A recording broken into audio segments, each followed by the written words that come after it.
Assalamualaikum warahmatullahi wabarakatuh.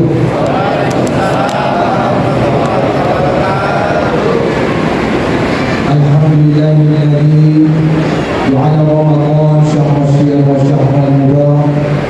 Asyhadu an la ilaha illallah wahdahu la syarika lah wa asyhadu anna sayyidana Muhammadan abduhu wa rasuluhu la nabiyya ba'dah. Allahumma shalli ala sayyidina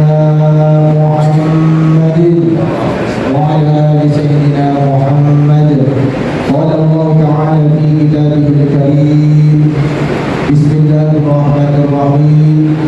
Ya ayyuhalladzina amanu kutiba alaikumus shiyam kama kutiba alal ladzina min qablikum la'allakum tattaqun. Shadaqallahul 'azim. Hadirin ma'asyiral muslimin, jemaah salat Isya dan Tarawih Masjid Al-Hikmah Komplek Peruli yang insyaallah dimuliakan Allah Subhanahu wa taala.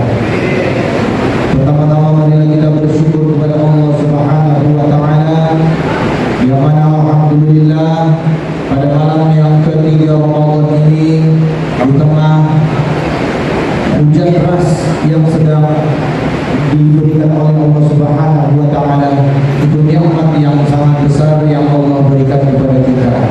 Sehingga alhamdulillah kita semua yang hadir di Masjid Al-Hikmah ini semoga termasuk golongan orang-orang yang beriman dan beramal saleh. Amin amin ya rabbal alamin. Kemudian salawat bermutiarakan salam kehadiran kita, junjungan kita, panutan kita, ialah baginda Nabiullah Muhammad sallallahu alaihi wa alihi wasallam, juga kepada sahabat, para tabi'in, dan juga para orang-orang yang para ulama-ulama yang telah mengikuti ajaran beliau hingga sampai ke kita. Semoga nanti kita semua yang hadir di masjid ini mendapatkan syafaatnya, mendapatkan pertolongan daripada baginda Nabi Muhammad sallallahu alaihi wasallam. Amin ya rabbal alamin. Bapak Ibu jemaah yang dimuliakan Allah Subhanahu wa taala, pertama-tama yang saya hormati Bapak Ketua DKM beserta para jajarannya, kemudian yang saya muliakan para ulama, tokoh masyarakat, dan yang saya hormati, saya banggakan hadirin wal hadirat Bapak Ibu, adik-adik sekalian. Apa kabar Bapak Ibu semuanya? Alhamdulillah. Alhamdulillahirabbil alamin. Kita masih bisa bertemu dengan bulan suci Ramadan. Ini bulan yang sangat luar biasa. Tidak semua orang diberikan oleh Allah Subhanahu wa taala kesempatan umur yang panjang sampai bertemu dengan bulan suci Ramadan. Alhamdulillah, kita masih diberikan oleh Allah Subhanahu wa taala nikmat umur yang panjang hingga sampai bertemu dengan bulan suci Ramadan. Sehingga kalau kita selidiki, kita telaah, kita riset, kita cari tahu arti maknanya, sebenarnya Allah Subhanahu wa taala telah memberikan waktu kepada kita untuk bertaubat kepadanya. Sebenarnya Allah Subhanahu wa taala sedang memberikan waktu kepada kita semua untuk memohon ampun kepadanya karena begitu banyak dosa yang telah kita lakukan. Maka barang siapa yang berpuasa di bulan suci Ramadan dengan penuh keimanan dan hanya mengharapkan pahala dari Allah Subhanahu wa taala, maka Allah berikan garansi Allah akan ampunkan dosa-dosanya yang telah lalu. Semoga kita juga diampunkan dosa-dosa kita yang lalu. Amin ya rabbal alamin. Hadirin Bapak Ibu jamaah yang dimuliakan Allah Subhanahu wa taala, mengawali ceramah saya pada malam hari ini, di awal tadi sudah disampaikan bahwa Allah berfirman di dalam Al-Quran surah Al-Baqarah ayat 183, Ya ayyuhalladzina amanu, wahai orang-orang yang beriman. Sahabat Ibnu Mas'ud radhiyallahu taala anhu, beliau mengatakan bahwa idza sami'ta Allah taala yaqul fil Qur'anil Karim, apabila engkau mendengarkan Allah Subhanahu wa taala berfirman di dalam Al-Qur'anul Karim, dimulai dengan kata-kata ya ayyuhalladzina amanu. Apa artinya Bapak Ibu? Wahai orang-orang yang beriman. Allah tidak katakan ya ayyuhal muslimun, wahai orang-orang Islam, tapi Allah mengatakan, menyeru, memanggil ya ayyuhalladzina amanu, wahai orang-orang yang beriman. Apa kata Ibnu Mas'ud radhiyallahu taala anhu? Fa innahu khairun ya'mur bih. Sehingga ayat itu seolah-olah mengatakan, hei orang-orang yang beriman, ini ayat sesuai dengan karaktermu, ini ayat sesuai dengan karakter orang-orang yang beriman. Maka fa innahu khairun ya'mur bi, maka kerjakanlah apa yang Allah perintahkan kepadamu. Maka di saat yang lain, wa syarrun yanha anhu, ayat-ayat yang dimulai dengan ya ayyuhalladzina amanu juga melarang seseorang untuk tidak melakukan sesuatu yang di luar karakter orang yang beriman. Maka ayat ini sesuai dengan karakter orang yang beriman. Apa itu? Kutiba alaikumusiyam, berpuasalah kamu di bulan suci Ramadan. Kama kutiba alal ladzina min qablikum la'allakum tattaqun. Puasa ini bukanlah hal yang tabu, bukanlah hal yang baru. Bahkan umat-umat yang terdahulu sudah melaksanakan ibadah puasa. Umat Nabi Daud melaksanakan ibadah puasa, umat Nabi Musa alaihissalam melaksanakan ibadah puasa, umat Nabi Ibrahim, Nuh, dan umat-umat terdahulu juga melakukan yang namanya ibadah puasa. Bahkan di era sekarang dikenal di kalangan jin, olahragawan, nama istilahnya adalah intermittent fasting, jendela puasa yang begitu panjang. Tapi sebenarnya orang-orang yang terdahulu itu sudah melakukan yang namanya ibadah puasa. Untuk apa kita melakukan ibadah puasa? Tidak lain dan tidak bukan, esensi daripada ibadah puasa itu sendiri adalah la'allakum tattaqun, agar semoga engkau termasuk orang-orang yang bertakwa. Maka hadirin jamaah salat Isya dan tarawih yang dimuliakan Allah Subhanahu wa taala, yang akan saya sampaikan hari ini adalah menjaga iman hingga sampai akhir zaman. Maka ayat puasa dimulai dengan kata-kata ya ayyuhalladzina amanu, wahai orang-orang yang beriman. Maka apabila di bulan suci Ramadan tiba, kita masih melihat saudara-saudara kita di luar sana badannya kekar, ototnya besar, tapi tidak melaksanakan ibadah puasa. Jawabannya simpel. Kenapa? Jawabannya adalah mereka bukanlah orang-orang yang beriman. Karena yang dipanggil oleh Allah Subhanahu wa taala untuk melaksanakan ibadah puasa adalah mereka lah orang-orang yang beriman. Hadirin ma'asyiral muslimin yang dimuliakan Allah, lantas berbicara tentang iman, menjaga iman hingga sampai akhir zaman, ada dua tanda di mana seseorang itu mampu bisa sudah merasakan manisnya lezatnya iman. Yang pertama, tanda-tanda orang yang sudah merasakan manisnya lezatnya iman adalah istilzadul ta'ah. Dia menikmati ibadahnya. Ia sholat, ia nikmati ibadahnya. Ia nikmati sholatnya. Ia nikmati setiap bacaan rukuk yang ia baca. Ia nikmati i'tidalnya. Ia nikmati sujudnya. Ia nikmati duduk di antara dua sujudnya. Ia menikmati gerakan-gerakan sholat. Ketika ia berpuasa, ia nikmati puasanya. Lapar, panas, hujan, letih, dan lain sebagainya. Ia nikmati puasanya. Hadirin ma'asyiral muslimin yang dimuliakan Allah. Lalu pertanyaannya, sudahkah kita menikmati ibadah kita? Bukankah ketika anak-anak, dahulu kita anak-anak ketika main-main dengan teman-temannya, lihat tuh teman-teman anak-anak yang di belakang sana, dia nikmati permainannya. Kenapa? Karena ia cinta, ia suka dengan permainan tersebut. Bukankah ketika kita jalan-jalan ke mall, ibu-ibu jalan ke mall, ya bu ya, shopping dan lain sebagainya, bukankah ibu-ibu menikmati langkah demi langkah yang ia jalankan di dalam mall? Bukankah matanya menikmati pemandangan baju, tas, sepatu, ya kan? Dan lain sebagainya yang memanjakan matanya? Bukankah ketika kita memakan makanan yang enak, kulineran, kita menikmati suapan yang masuk ke mulut kita. Lalu pertanyaannya adalah, sudahkah kita menikmati ibadah kita? Maka ciri kita sudah merasakan manisnya lezatnya iman adalah istildzatut ta'ah. Dia menikmati ibadahnya. Allahu Akbar, Allahu Akbar. Zuhur telah tiba. Setelah sholat zuhur, ia kangen pengen sholat asar. Kapan waktu asar ya?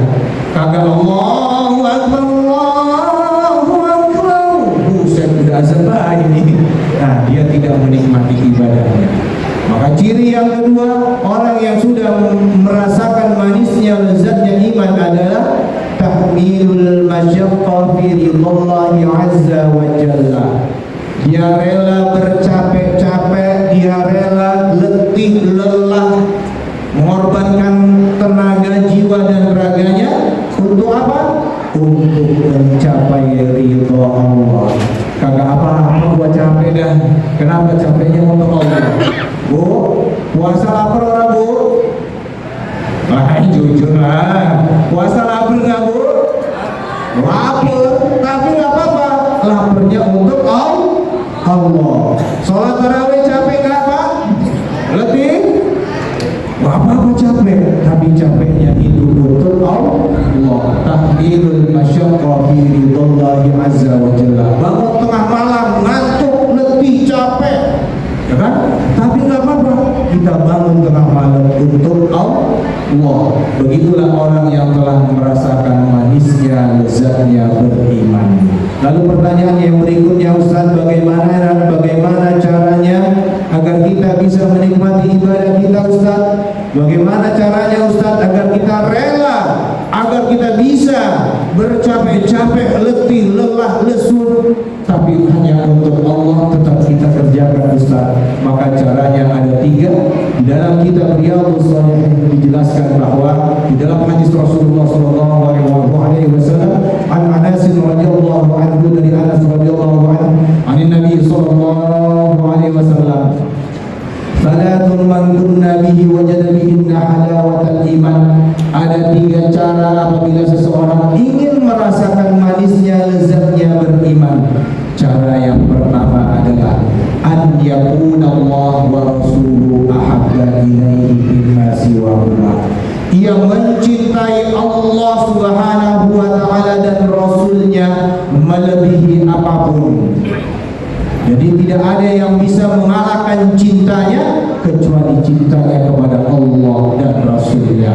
Kalau orang sudah cinta kepada Allah sama Rasul, kira-kira sholat gampang nggak Pak Bu? Gampang. Kalau orang sudah cinta kepada Allah dan Rasul, kira-kira melaksanakan sunnah Rasul gampang atau tidak?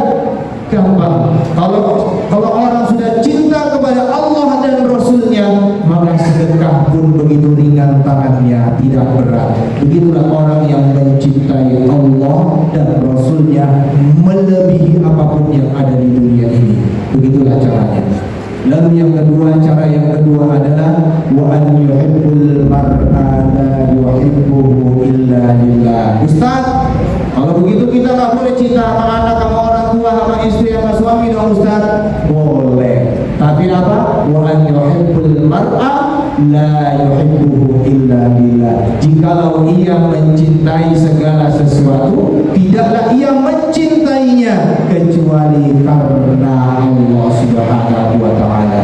Ia cinta kepada suaminya, tapi cintanya kepada suaminya karena cintanya kepada Allah Subhanahu wa ta'ala. Lantas ia bersabar ketika suaminya ngomel, ia sabar ketika suaminya nyuruh dia ke pasar belanja, didik anak dan lain sebagainya. Kenapa? Karena cinta dia kepada suaminya, karena cinta kepada Allah Subhanahu wa ta'ala. Begitu pula sebaliknya, jika seorang orang tua cinta kepada anaknya karena Allah Subhanahu wa ta'ala, maka dia akan berusaha semaksimal mungkin agar cintanya itu mendapatkan ridho dari Allah Subhanahu wa ta'ala. Lantas dia didik anak-anaknya untuk menjadi anak yang soleh dan solehah. Begitulah seterusnya. Ia cinta kepada harta, boleh nggak Ustaz? Boleh. Kalau cintanya kepada harta karena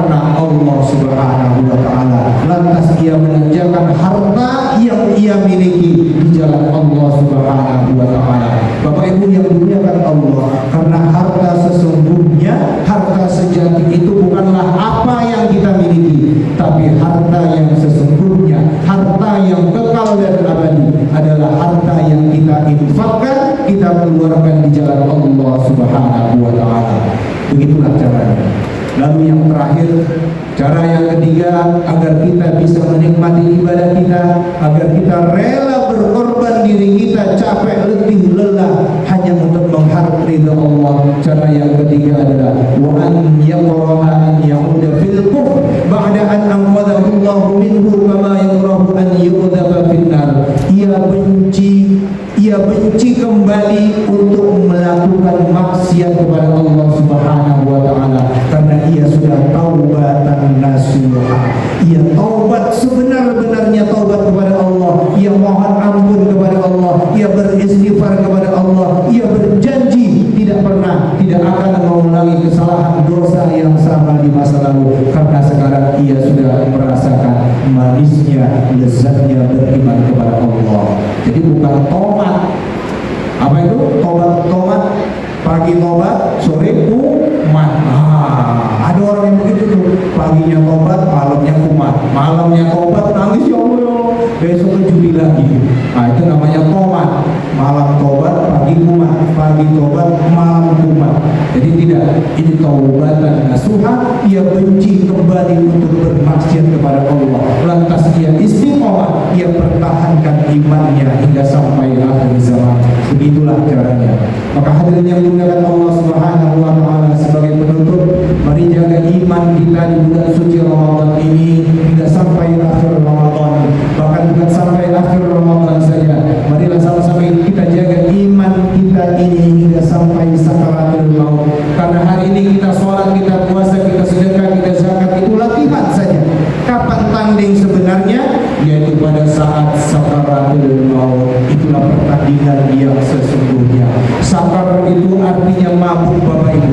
Maut itu artinya mati. Sehingga orang yang mengalami sakaratul maut tidak ada pernah mengatakan aduh sakit, tolong. Tidak ada.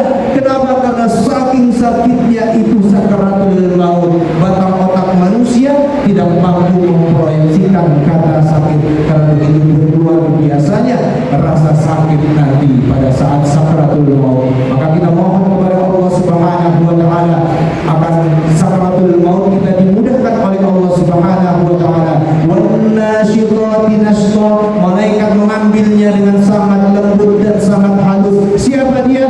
Mereka lah orang-orang yang beriman. Tapi wan nazi'ati gharqa, malaikat cabut sakaratul mautnya itu dengan sangat paksa. Siapa dia? Mereka lah orang-orang yang tidak beriman. Maka hadirin yang dimuliakan Allah Subhanahu wa taala, semoga di akhir hidup kita menjadi akhir yang husnul